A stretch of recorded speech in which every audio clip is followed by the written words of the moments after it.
Confession from the Shadows, Elira Vines. I don't know when it started.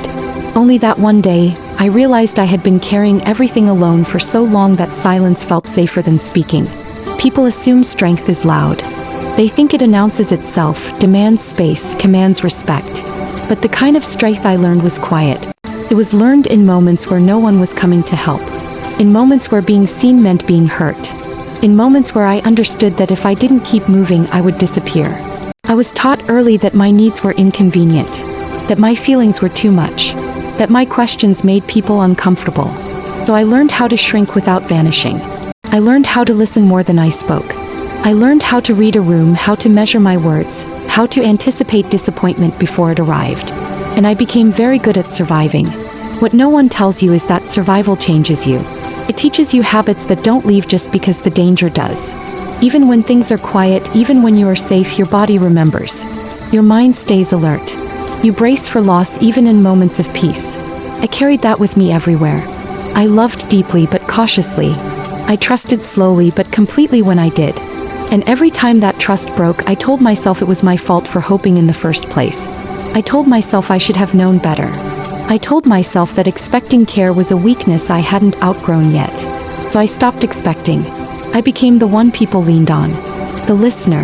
The steady presence. The one who understood without explanation.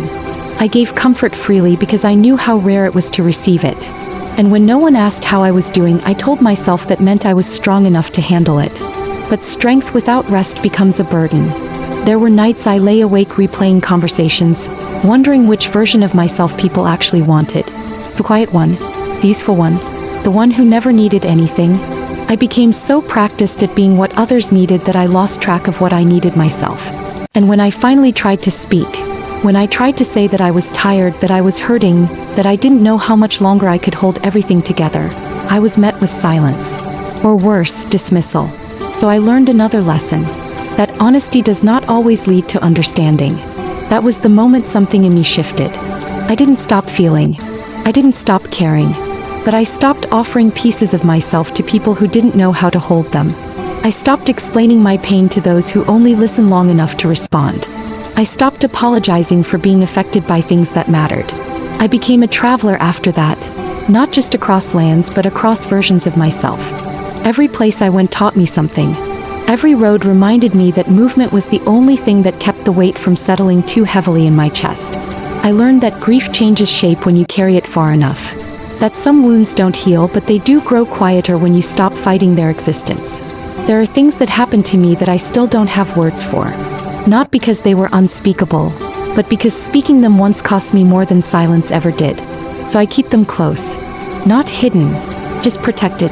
This confession is not about blame. It's about truth. The truth is, I wanted to be chosen. I wanted to be seen without performing.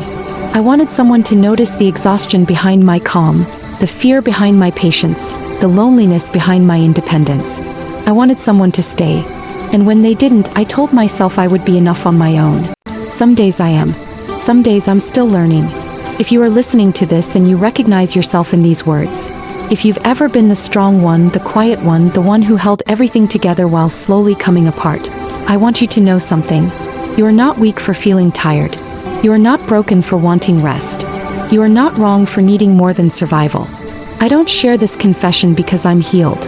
I share it because pretending I was healed kept me trapped longer than the pain ever did. Speaking doesn't fix everything, but it loosens the grip of the things that were never meant to be carried alone. I am Elira Vines. I have been many things. Silent, resilient, overlooked, enduring. And now I am choosing honesty. If this confession reaches you in the quiet hours, when your thoughts are loud and the world feels heavy, know that you are not alone in the shadows. Some of us are still walking, still becoming, still learning how to set our burdens down. And tonight that is enough.